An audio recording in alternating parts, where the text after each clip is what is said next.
Style తో సరికొత్త designs తో ఎస్కేటీ గోల్డెన్ డైమండ్స్ ఈ జూలై 5న నల్లకంటలో గొప్ప ప్రారంభం. కాబట్టి అందుకోసం అని చెప్పి ఒక ట్రస్ట్ రిజిస్ట్రేషన్ చేయించిన anti corruption forum of India అని ఒక ట్రస్ట్ రిజిస్ట్రేషన్ చేయించడం జరిగింది. అప్పుడు చెప్పాను నేను. కాబట్టి దేశంలో ఇప్పుడు మనకు ఒక గమ్మత్తైన విషయం చెప్తాను. మన కళ్ళ ముందు జరిగే చిన్న చిన్న విషయాలే మనల్ని చాలా ఆలోచింపజేస్తాయి. సపోజ్ ఫర్ ఎగ్జాంపుల్ మనకు ఏదైనా ఒక ఊర్లోకి పోయి మనకు పాలు కావాలంటే దొరకవు, నీళ్ళు కావాలంటే దొరకవు, కానీ ఆ ఊర్లో మందు బాటలు దొరుకుతుంది మనకు. విన్నారా? న్యాయం కావాలంటే దొరకదు మనకు. న్యాయం అందరికీ అవసరమైన విషయం. న్యాయం దొరకదు కానీ మందు బాటలు దొరుకుతుంది, అవసరం లేని విషయం. అదేవిధంగా మీకు ఇంకొక విషయం కూడా చెప్తాను నేను. ఎలా ఉంటుందంటే మనకు ఆకలి అవుతుందని 12 గంటలకు ఫోన్ చేస్తే ఎవడో ఒకడు పిజ్జా హట్ నుంచి మనకు పిజ్జా తీసుకొచ్చి ఇస్తాడు. అర్ధరాత్రి తీసుకొచ్చి ఇస్తాడు వాడు పిజ్జా, మనం తిందామంటే హోటల్ నుంచి. కానీ న్యాయం కావాలని ఏ పోలీసుడికి ఫోన్ చేసినా ఏ పోలీసుడు రాడు, ఏ న్యాయ వ్యవస్థ మనకు స్పందించి మనకు ముందరికి రాదు. అదేవిధంగా మీకు మనము ఏమంటే ప్రొఫెషన్ అనేది ఎలా ఉంటుందంటే న్యాయవాద వృత్తి గురించి కొంచెం చెప్తాను. దాని గురించి ఎలా ఉంటుందంటే ఒకటేమో మన సర్వీస్ లాగా సమాజం కోసం అనేది, రెండు డబ్బులు తీసుకొని ప్రొఫెషన్ లాగా. కొందరు ఏం చేస్తారు కదంటే మనకున్న తెలివిని మన కోసం వినియోగించుకోవాలి కానీ సమాజం ఏంది దేశం ఏంది అని చెప్పి. సపోజ్ నేను ఒక అడ్వకేట్ను, ఏం చేయాలి? హైదరాబాద్ సిటీలో లెక్కలేనంత లిటిగేషన్, క్రిమినల్ సివిల్ లిటిగేషన్ ఉంది. ఎక్కడ సివిల్ లిటిగేషన్ ఉంది చూడాలి. చూసి ఒక 10 మంది డబ్బులను పట్టుకొని ఈ ప్రాపర్టీ మీరు తీసుకొని మన కోర్టులో కేసు గెలిచినట్టయితే మీకు మంచి డబ్బులు సంపాదించుకోవచ్చు అంటే వాడేదో 25% ఇస్తాడు మనకు. అట్లా ఒక 10 కేసులు చేసుకున్నాం అనుకోండి, మన దగ్గర కోట్లాది రూపాయలు వచ్చి పడతాయి. అంటే నా తెలివిని, నా బుద్ధిని, నా జ్ఞానాన్ని నా కోసం వినియోగించుకుంటాను. నేను కేసులు ఏ కేసులు కొట్లాడతా? లిటిగేషన్ ఉన్న కేసులే తీసుకుంటాను, పర్సంటేజ్ మాట్లాడుకుంటాను, డబ్బులు సంపాదించుకుంటా. ఒక ఏం చదువుకోనోడు ఈరోజు మన హైదరాబాద్ సిటీలో చూస్తున్నాము, కనీసము అంగుటా చాప్ వాడు 100,000 కోట్ల రూపాయలు సంపాదిస్తాడు రియల్ ఎస్టేట్లో. మరి అడ్వకేట్ ఎంత సంపాదించాలి? మనకి డాక్యుమెంట్ వానికి చూస్తే అలా ఏముందో తెలియదు డాక్యుమెంట్లో. మరి ఆ డాక్యుమెంట్ చూసి మన దగ్గరకు వచ్చి మన సలహా తీసుకొని వాడు అగ్రిమెంట్ చేసుకొని రిజిస్ట్రేషన్ చేసుకొని కోర్టులో కేసు కొట్టాడు, కోట్ల రూపాయలు సంపాదిస్తున్నప్పుడు అడ్వకేట్గా మరి మేము ఇన్ని లక్షల కోట్లు సంపాదించవచ్చు. ఇంత పెద్ద దేశం. ఇప్పుడు సపోజ్ ఫర్ ఎగ్జాంపుల్ మీకు 99acres.com అని ఒక వెబ్ పోర్టల్ కనిపిస్తుంది. తర్వాత ఇది రియల్ ఎస్టేట్ వ్యాపారం చేసేది. తర్వాత ఏదో మ్యాజిక్ బ్రిక్స్ అనే .com కనిపిస్తుంది. అందులో అందరు ప్రాపర్టీస్ పోస్ట్ చేసుకుంటారు. ఒక ప్రాపర్టీ అమ్మాలన్నా కొనాలన్నా డాక్యుమెంటేషన్ చేయాలన్నా రిజిస్ట్రేషన్ చేయాలన్నా తర్వాత ఏది చేయాలన్నా కూడా అడ్వకేట్ అయితే కావాలి కదా. మరి అలాంటి వెబ్సైట్ నేను నడిపితే ఎట్లా ఉంటుంది? నన్ను నమ్ముతారు కదా. ఒక ప్రాపర్టీ మీరు కొనాలనుకుంటారు అనుకోండి, సపోజ్ ఫర్ ఎగ్జాంపుల్ నేనే the real estate services .in ఒక వెబ్ పోర్టల్ ఉంది నాకు. అంటే ఎవరైనా ప్రాపర్టీ అమ్మాలన్నా కొనాలన్నా మన దగ్గర లీగల్ ఒపీనియన్ ఇవ్వడం, రిజిస్ట్రేషన్ చేయించడం, డాక్యుమెంటేషన్ చేయించడం, వాళ్ళని లిటిగేషన్ మనం చూసుకోవడం, మన దగ్గరికే వస్తారు కదా. అలా చేసినప్పుడు మొత్తం దేశంలో ఎంత పెద్ద రియల్ ఎస్టేట్ వ్యాపారం నడుస్తుంది? ఒక హైదరాబాద్లో ఎంత ఉంది, మొత్తం సిటీస్లో ఎంత ఉంది? ఎవడైనా కానీ అడ్వకేట్ నమ్మి వస్తారు కదా. బ్రోకర్ను నమ్మి ఈరోజు ఎంతో పెద్ద వ్యాపారం నడుస్తుంది, 1000 కోట్ల వ్యాపారం చేస్తున్నారు. అడ్వకేట్ నమ్మి వచ్చినప్పుడు ఒకవేళ నేను డబ్బులు సంపాదించాలి అనుకున్నప్పుడు చెప్తున్నా, ఎందుకు డబ్బులు సంపాదించాలి అంటే ఏదో ఒక మంచి చేయాలి. మంచి చేయాలంటే డబ్బు కావాలి ఖచ్చితంగా. మనకు ఏ పని చేయాలంటే డబ్బు అయితే కావాలి కదా. డబ్బు కావాలంటే డబ్బు ఎక్కడి నుంచి సంపాదించాలి? న్యాయంగా సంపాదించాలి. అందుకే మహాత్మా గాంధీ గారు ఒక మాట ఏమంటారంటే no one can achieve good ends with bad means అంటారు. అంటే మంచి పనులు చేయడానికే మంచి సాధనాలను వాడాలి. మీరు అన్నారు ఇప్పుడు నేను ఎంతోమంది క్రిమినల్స్లో గాడ్ ఫాదర్స్ ఎవరైతే ఉన్నారో, క్రైమ్ లార్డ్స్ ఉన్నారో వాళ్ళందరి కేసులు చేశాను. పాటల గోవర్ధన్ రెడ్డికి సరెండర్ అయిన నక్సలైట్స్ కొన్ని 100 మందిని యాక్షన్ టీమ్ తయారు చేసి పెట్టిండు. ఒక ఫోన్ కాల్ చేస్తే అరగంటలో మన తలకాయ మన టేబుల్ మీద పెడతారు. అలాంటి క్రిమినల్స్ను నేను డీల్ చేసిన. మరి ఒక ఫోన్ కాల్తో కోట్ల రూపాయలు సంపాదించుకోవచ్చు మనం. ఒక న్యాయవాది ఒక లీగల్ మ్యాగజైన్ రన్ చేసిన, ఒక చిన్న పేరేవ్ చేసుకుంటే లక్షల రూపాయలు సంపాదించుకోవచ్చు కదా. మరి ఎందుకు చేయలేదు? వదులుకొని మీరు ఏసీబీకి వచ్చిన తర్వాత చెప్తున్నాను, అదే చెప్తున్నాను. దానికి కారణం మీరు అడిగిన దానికి ఈ రీజన్ ఇదంతా చెప్పడానికి కారణం అదే ఉంది దాని వెనకాల. అయితే నేనేమనుకున్నానంటే anti corruption forum of India ఒక ట్రస్ట్ పెట్టినప్పుడు ఈ ట్రస్ట్ నడిపించాలి అంటే ప్రతి ఒక్క భారతీయుడు, దేశంలో ఉన్న 130 కోట్ల మంది భారతీయులకు ప్రతి ఒక్కరికి న్యాయం అందాలి. జస్ట్ లైక్ మీరు ఒక ఫోన్ కాల్ చేయగానే మీకు ఒక పిజ్జా హట్ నుంచి మీకు ఒక పిజ్జా వస్తుంది, అర్ధరాత్రి పోగానే మందుబాటిల్ దొరుకుతుంది. అలాగే న్యాయాన్ని ఎందుకు అందించకూడదు? ఒక ఫోన్ కాల్ చేయగానే మీకు ఇన్స్టెంట్ జస్టిస్ జరగాలి, మీకు ఇమ్మీడియట్గా రెస్పాన్స్ కావాలి. పోలీస్ స్టేషన్ కాదు, నా వైపు నుంచి యాజ్ అడ్వకేట్గా, నేను అడ్వకేట్ని కాబట్టి అడ్వకేట్గా నేను ఏం చేస్తే ఈ దేశ ప్రజలకు అందరికీ న్యాయం చేయగలుగుతా అనే ఆలోచనతో ఒక ట్రస్ట్ పెట్టినాం. ట్రస్ట్ నడిపించాలంటే 1000 కోట్లు కావాలి, 100 కోట్లు కాదు. ఒక గవర్నమెంట్ కంటే, ఎందుకంటే 130 కోట్ల జనాభాకు ఎంతమంది దేశంలో 15 లక్షల మంది అడ్వకేట్లు ఉన్నారు ఈరోజు. మరి 15 లక్షల మంది అడ్వకేట్లు ఏం చేస్తున్నారు? వీళ్ళు నిజంగా సమాజానికి న్యాయం చేస్తున్నారా?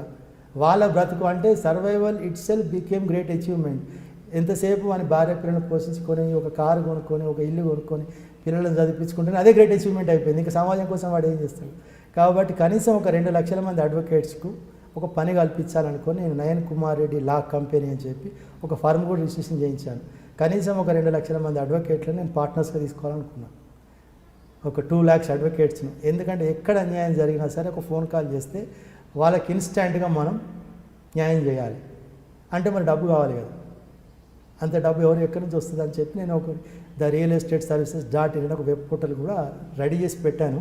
కానీ మార్కెట్కి ఇంకా రాలేదు, రెడీ టు లాంచ్. అంటే అది మొత్తం దేశం లెవెల్లో ఎక్కడ రియల్ ఎస్టేట్ వ్యాపారం చేయాలన్నా మనం లీగల్ అడ్వైజ్ ఇస్తాం త్రూ అడ్వకేట్స్ ద్వారా ఒకటి. దాని నుంచి పక్కకు పెట్టి మీరు ఇప్పుడు ఏసీబీలోకి వచ్చారు. ఏసీబీ చెప్తున్నా, ఏసీబీ రావడానికి కారణం అదే. అయితే ఎప్పుడైతే నేను anti corruption forum of India trust అని పెట్టాను, ట్రస్ట్ నడిపించాలంటే డబ్బుతో కూడుకున్న వ్యవహారం. ఇప్పుడు ఒక అడ్వకేట్గా నాకు 4 కేసులు వస్తే ఆ 4 కేసులకి న్యాయం చేయలేను. ఒకటేసారి 4 కేసులు ఒకటే కోర్టులో, హైకోర్టులో 4 కోర్టులో 4 కేసులు ఉంటే నేను అక్కడికే పరిగెట్టి న్యాయం చేయలేను. ఇంత పెద్ద దేశంలో ఇన్ని వేల లక్షల కేసులు వస్తుంటే ఎక్కడి నుంచి చేస్తాం మనం న్యాయం? అలాగే మనం చూస్తుంటాం, అమెజాన్ అనే ఒక కంపెనీ మనం చూస్తుంటాం. ఏదైనా ఇంటర్నెట్లో మనం బుక్ చేయగానే వస్తువు వస్తుంది. థమ్స్అప్, కోకా కోలా, పెప్సీ అనే కంపెనీ కొన్ని వందల దేశాలలో అది పనిచేస్తుంది. అది అవసరమే లేదు. మీకు ఆఫ్రికా లాంటి దేశాలలో రిమోట్ ఏరియాలో కూడా థమ్స్అప్, పెప్సీ దొరుకుతుంది మీకు. కానీ న్యాయం దొరకడం లేదే. సమస్య ఏదైనా న్యాయం దొరుకుతుందా? మనకు అవసరం లేని అన్నీ దొరుకుతున్నాయి, కానీ కావాల్సిన న్యాయమే సమాజంలో ఒక ఇన్స్టాంట్ జస్టిస్ జరగనప్పుడు ఏదో రకంగా మనం ఇన్స్టాంట్ జస్టిస్ ఇవ్వాల్సిన బాధ్యత ఎవరో ఒకరు తీసుకోవాలి దేశంలో. అయితే ఆ బాధ్యత నేను తీసుకున్నా. అది ఫస్ట్ ఏదంటే మనము మానసికంగా మన లోపల తయారు కావాలి, మనం చెయ్యాలి అని చెప్పి. కానీ పరిమితులు ఆలోచించినప్పుడు ఒక్క కోర్టులో 4 కేసులు వస్తేనే మనం ఆ రోజు 4 కేసులకు న్యాయం చేయలేదు. మనం 1,30,00,000 జనాభాకి ఇక్కడ ఎన్ని కేసులు వస్తాయి, ఎంత వస్తాయి? మరి అమెజాన్ కంపెనీ ఏ రకంగా ఒకటే రోజు కొన్ని వేల ఆర్డర్లు అందరికీ సమానంగా అందిస్తుంది? వ్యాపారం కదా వాళ్ళు చేసేది. ఒక సెల్ ఫోన్ కంపెనీ కొన్ని లక్షల కోట్ల సెల్ ఫోన్లు అందరికీ మాట్లాడడానికి సౌకర్యాలు కల్పిస్తుంది. అంటే ఎంత పెద్ద వ్యవస్థను మనం నిర్మించాల్సిన అవసరం ఉంటుంది. దానికి ఎంతో డబ్బు కావాలి, ఎంతోమంది సహకారాలు కావాలి. అది ఒక రోజులో మనం అనుకుంటే జరిగేది కాదు. కానీ దాని గురించి ఆలోచిస్తూ నేను ఏమనుకున్నానంటే అసలు ఈ అవినీతికి సంబంధించి ఆపాలి అంటే ఏం చేయాలి అంటే దానికోసం ఒక లీగల్ ఎంపైర్ అని చెప్పి ఒక వెబ్ పోర్టల్ డిజైన్ చేశాను. చాలా పెద్ద వెబ్ పోర్టల్, అది 91 లాంగ్వేజెస్లో ఉంటుంది. మీకు చట్టానికి సంబంధించి ఎవరైనా సరే దానికి ఫోన్ చేస్తే మీరు ఆడియో రికార్డ్ ఉంటుంది, వీడియో రికార్డ్ ఉంటుంది, ఫోన్ చేయొచ్చు, దాంట్లో మీరు పోస్ట్ చేసుకోవచ్చు. మొత్తం 91 లాంగ్వేజెస్లో చదువుకునే విధంగా వెబ్ పోర్టల్ కూడా డిజైన్ చేసి రెడీగా ఉంది, రెడీ టు లాంచ్. అంటే ఎవరైనా సరే, నా ఉద్దేశం ఏంటంటే ఒక రాజస్థాన్ తార్ ఎడారిలో ఉన్నోడు కూడా ఒక ఫోన్ చేసి నాకు ఈ సమస్య ఉంది అంటే వానికి ఇమీడియట్గా ఇన్స్టాంట్లో వనరులో వానికి ఆ జస్టిస్ అందాలి. ఆ విధంగా ఒక వెబ్ పోర్టల్ డిజైన్ చేసి పెట్టిన రెడీగా ఉంది. దాన్ని లాంచ్ చేయడమే మిగిలింది. లాంచ్ చేయాలంటే చాలా పెద్ద వ్యవస్థ. అయితే ఇవన్నీ ఉన్నాయి. ఈ క్రమంలో నేను ఏం చేశానంటే శంఖంలో పోస్తేనే తీర్థం అవుతుంది. నేను ఏదైనా మాట్లాడితే, నేను ఒక లాయర్ని కాబట్టి మీరు చెప్తే లాయర్ గారు చెప్పారు, లీడర్ గారు చెప్పారు, ఇది కరెక్టే అంటారు. నేను ఒక ఏసీబీ స్టాండింగ్ కౌన్సిల్గా ఇప్పుడు తెలంగాణ గవర్నమెంట్లో పనిచేస్తున్నా. ఇది ఒక బాధ్యతాయుతమైన ఉద్యోగం మనకు. కోర్టులో ఏసీబీ పోలీసులు మా దగ్గర చాలా బాగా పనిచేస్తారు. ఏసీబీ తర్వాత జడ్జెస్ కూడా హానెస్ట్ జడ్జెస్నే వేస్తారు. హైకోర్టులో కానీ, కింది కోర్టులో కానీ, పబ్లిక్ ప్రాసిక్యూటర్స్ కానీ. మీకు వేరే డిపార్ట్మెంట్స్ కంటే ఏసీబీలో you will see 100% honesty. There are some exceptions ఉంటే ఉండొచ్చు, కానీ హానెస్టీ ఉన్న వాళ్ళకే ఇస్తారు, వేరే వాళ్ళకి ఇవ్వరు. సరే, గవర్నమెంట్ నన్ను సెలెక్ట్ చేసుకున్నది. మనకిచ్చే జీతం 50,000 రూపాయలే యాక్చువల్గా. కానీ జీతం కోసం కాదు, మన దేశం కోసం పనిచేస్తున్నాం కాబట్టి రాత్రిపాలు కష్టపడి మనం ఏసీబీలో కన్విక్షన్ వచ్చేటట్టుగా ప్రజల పక్షాన. ఇది గమ్మతైన ఉద్యోగం ఏంటంటే, ఒకవేళ జీపీ ఫర్ రెవెన్యూ తీసుకుంటే నేను గవర్నమెంట్లో ఆ రెవెన్యూ ఆఫీసర్ తప్పు చేస్తే వాడు తప్పు చేయలేదని చెప్పి నేను వాదించాలి కోర్టులో, ఎందుకంటే గవర్నమెంట్ పక్షాన. ఇదే గవర్నమెంట్లో నేనంటూ ఒక ప్రభుత్వ అధికారి లంచం తీసుకుంటే ఆ అధికారికి వ్యతిరేకంగా వాదిస్తున్నా, అంటే ప్రజల పక్షాన వాదిస్తున్నా. ప్రభుత్వంలో ఉండి ప్రజల పక్షాన అవినీతి పరులకు వ్యతిరేకంగా నేను వాదిస్తున్నా. అంటే మానసికంగా మీరు అన్నారు చూసినా, ఒక క్రిమినల్స్కు మీరు చేయడానికి మీ కాన్షియస్ ఎలా పర్మిట్ చేస్తుంది అన్నట్టుగా. ఇక్కడ ఇప్పుడు మనకు ఏసీబీలో మనం హ్యాపీగా పనిచేసుకోవచ్చు, కాన్షియస్తో పనిచేయచ్చు. ఎందుకంటే మన అవినీతి పరులకు వ్యతిరేకంగానే శిక్షలు వేపిస్తున్నాం, అది కూడా ప్రభుత్వాధికారులకు వ్యతిరేకంగా. కాబట్టి మనకి ఇక్కడ ఈ డిపార్ట్మెంట్లో మాకున్న ఒక అడ్వాంటేజ్ ఏంటంటే ఎలాంటి ఒత్తిడులు ఉండవు. ఎక్కడి నుంచి కూడా చాలా ఫ్రీడమ్ ఉంటుంది. ఇంకా వేరే డిపార్ట్మెంట్లో అయితే ఫోన్ చేస్తారు కావచ్చు, మినిస్టర్ వాడో వీడో అని. ఎవరి నుంచి మాకు ఏ ప్రెషర్స్ ఉండేవి. ఇప్పుడు డిసెంబర్లో మీరు ఛార్జ్ తీసుకున్న తర్వాత నేటి వరకు ఎలాంటి కేసులు వచ్చాయి మీరు? ఇప్పుడు చాలా వరకు మాకు 2006లో కన్విక్షన్ అయిన అప్పీల్స్ వచ్చినాయి, అప్పీల్ మ్యాటర్స్ నడుస్తున్నాయి. తర్వాత కింది కోర్టులో శిక్షలు పడితే అప్పీల్స్ వస్తుంటాయి. కొన్ని క్వాష్ పిటిషన్స్, తర్వాత బెయిల్ పిటిషన్స్, రివిజన్ పిటిషన్స్ రకరకాలుగా కోర్టులో జరిగేటివి వస్తున్నాయి. అంటే నేను అంటే ఓటుకు నోటు కేసు ఎంతవరకు వచ్చింది? అది ట్రయల్ కోర్టులో ఉంది, అది నా హైకోర్టు పరిధిలో లేదు. అది నా ఇంకా నేను వచ్చిన తర్వాత అది ఇంకా రాలేదు. అయితే నాకేంటంటే ఏసీబీ నేను ప్రత్యేకంగా తీసుకోవడానికి ఏంటంటే నాకు ఒక లక్ష్యం ఉంది, ఒక ఆశయం ఉంది. కాబట్టి నా లక్ష్యానికి నా ఆశయానికి ఇది నేను చేస్తే ఇంకా ఈజీగా ఉంటుంది, బాగుంటుంది ముందర భవిష్యత్తు. ఏసీబీలో ట్రాప్ కేసుల్లో శిక్ష పడ్డ విధంగా ఆదాయం నుంచి అక్రమాస్తులు కదా డిఏ కేసులు ఎందుకు అవి ఫెయిల్ అవుతుంది? అయితే మీరు అనుకునే పర్సెప్షన్లో యాజ్ ఏ పబ్లిక్ ప్రాసిక్యూటర్గా నేను దాన్ని విభేదిస్తాను. డిఏ కేసులో కూడా చాలా కేసులో కన్విక్షన్ వస్తుంది. ఒకవేళ ఎక్విటల్ వస్తుంది అంటే దానికి ఒక్కటే రీజన్ ఏముంటుందంటే ఏ రోజైతే ఇన్వెస్టిగేషన్ ఆఫీసర్స్ వాళ్ళ ఆస్తికి సంబంధించి ఒక చార్ట్ తయారు చేస్తారు, ఇస్తారు వాళ్ళు, దాని ప్రకారంగా ఛార్జ్ షీట్ వేస్తారు. ఆ తర్వాత అతను ఏమంటాడంటే మా కూతురు సంపాదించిందనో, మా అల్లుడు సంపాదించడనో, మా కొడుకు సంపాదించిన దీంట్లో యాడ్ చేయలేదు, యాడ్ చేసినట్టు నేను ఆ డబ్బులతో నేను ఇక్కడ కొన్నాను అని చెప్పి వాళ్ళు రకరకాల సాక్ష్యాలను తీసుకొచ్చి కోర్టు ముందర చూపించడం వల్ల సో ఇది ఆదాయానికి మించిన ఆస్తి కాదు, ఆల్రెడీ వాళ్ళ కొడుకు అమెరికాలో ఎక్కడో ఉన్నాడు, ఆయన కోట్ల రూపాయలు పంపిస్తే నేను ఇక్కడ ప్లాట్లు కొన్నాను, ఆ ప్లాట్ వాల్యూ ఇప్పుడు ఆ రోజు కొన్నప్పుడు 1000 రూపాయల గజం, ఇప్పుడు 50,000 రూపాయల గజం అయింది, ఇప్పుడు వీళ్ళు 50,000 చూపిస్తున్నారు. కానీ అది వాళ్ళు అని ఆ రకంగా వాళ్ళు కొన్ని ఆధారాలను సాక్ష్యాలను ముందర తీసుకొస్తారు. కాబట్టి ఆ సందర్భాలలో కొన్ని కేసులు వీగిపోయే అవకాశం ఉంది, అంతే తప్ప అదర్వైజ్ బాగానే వస్తున్నాయి. ఓకే, ఏసీబీలో మీరు వచ్చారు, మీరు అనుకున్న మీ సెల్ఫ్ కాన్ఫిడెన్స్ కోసం పనిచేయడానికి బాగానే ఉంది. ఇంకా ఫైనల్గా 2 క్వశ్చన్స్ చెప్పండి. ఒకటి, న్యాయ వ్యవస్థ మీద సామాన్యుడికి గౌరవం పెరగాలంటే, ఇంకా పెరగాలంటే మీరు ఇచ్చే ఆన్సర్ ఒకటి. రెండోది, ఈ లా డిపార్ట్మెంట్లోకి వచ్చే వాళ్ళు యంగ్ లీడర్స్, అడ్వకేట్స్కి మీరు ఇచ్చే మెసేజ్. ఇక్కడ ఒక విషయం ఏం జరుగుతుంది అంటే మన డెమోక్రసీలో, పార్లమెంటరీ డెమోక్రసీలో పొలిటీషియన్స్ ఫస్ట్ ఏం చేశారంటే ఎలాగో పవర్ను రిటైన్ చేసుకోవడానికో, ఉన్న పవర్ను రీగెయిన్ చేసుకోవడానికో ప్రజలను అవినీతి పరులుగా మార్చేసిండ్రు. ప్రజలు ఇప్పుడు అవినీతి పరులుగా మారిపోయారు. మేము డబ్బులు ఇస్తే తప్ప, తాగిపిస్తే తప్ప ఓట్లు వేయమనే పరిస్థితికి వాళ్ళు వచ్చింది. ఇది ఇప్పుడు ఇప్పుడు ప్రజలు కూడా అవినీతి పరులు అయిపోయారు మొత్తం. ఇంకెవరిని మనము రాజకీయ నాయకులను కూడా మనం తిట్టే పరిస్థితి లేదు, ఎందుకంటే ప్రజలు అవినీతి పరులు అయిపోయినాయి. కాబట్టి ఇప్పుడున్న ఈ వ్యవస్థలో రాజకీయ నాయకుడు వాళ్ళ యొక్క దాన్ని ఏమంటారు ఆధిపత్యాన్ని నిలబెట్టుకోవాలి అనుకున్నప్పుడు న్యాయ వ్యవస్థలో జడ్జెస్ ఉండాలి. ఇప్పుడు ఎంతమంది జడ్జెస్ హైకోర్టులో ఉండాలో అంతకు సగం మంది జడ్జెస్ ఉన్నారు, కింది కోర్టులో కూడా అలాగే జడ్జెస్ లేరు.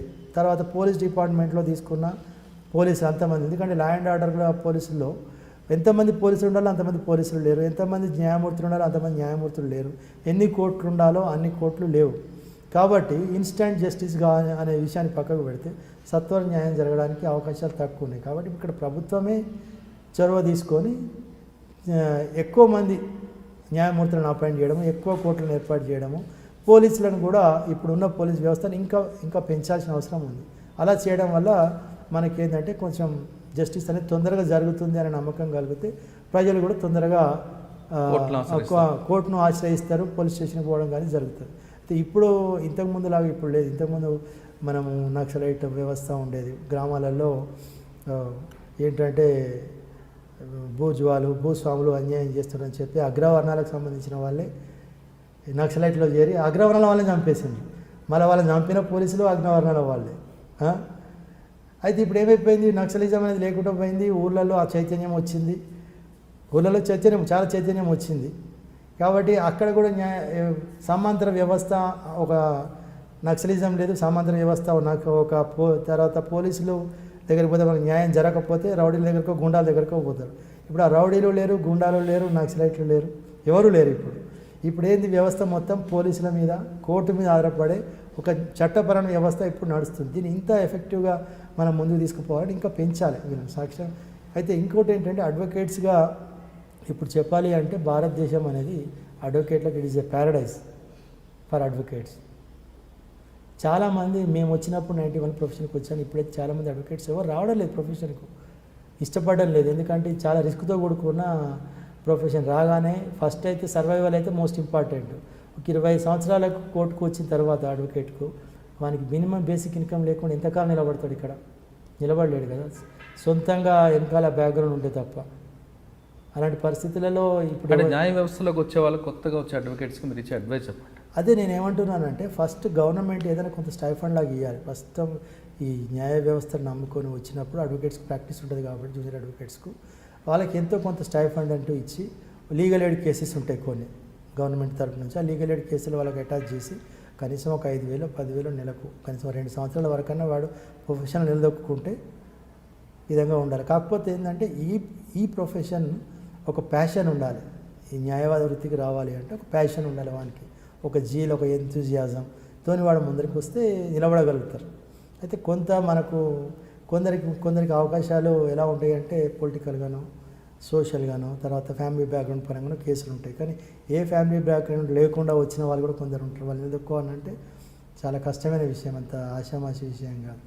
మనమే సమస్య ఎక్కడుందో న్యాయవాదులు, సమస్య ఎక్కడుందో అడ్వకేట్ అక్కడికి పోవాలి, సమస్య దగ్గరికే మనం పోవాలి. ఆ సమస్య ఏంటో తెలుసుకోవాలి. ఆ సమస్యకు పరిష్కారం చట్టపరంగా ఖచ్చితంగా ఉన్నది. దానికి సంబంధించిన ప్రభుత్వ అధికారులకు రిప్రజెంటేషన్స్ ఇవ్వడము, ఆడ కేసులు ఫైల్ చేయడం, హైకోర్టు రిట్స్ ఫైల్ చేయడం, ఇలా చేయడం వల్ల మనకేంటంటే అడ్వకేట్స్కి కూడా సమాజంలో ఒక గౌరవం దక్కుతుంది, వాళ్ళకు ఉపాధి దక్కుతుంది.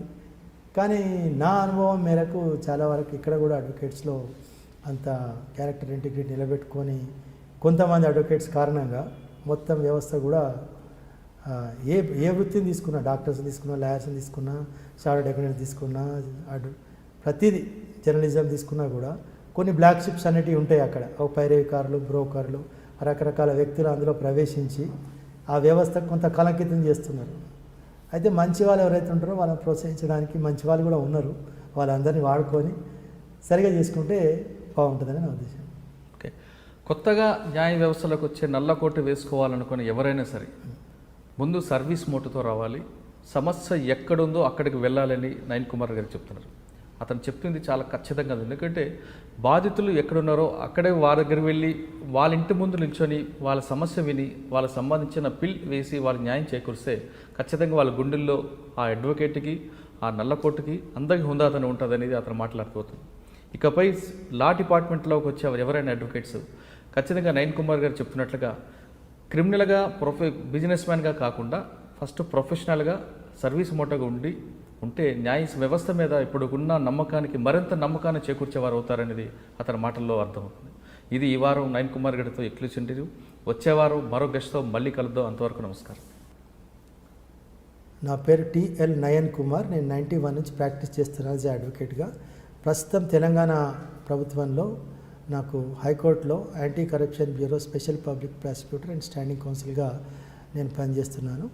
నా ఇంటర్వ్యూ చూసిన తర్వాత మీకు ఏదైనా అభిప్రాయాలు, మీ సూచనలు, సలహాలు ఏమని ఇవ్వాలనుకున్నట్టయితే నాకు తెలియజేయండి.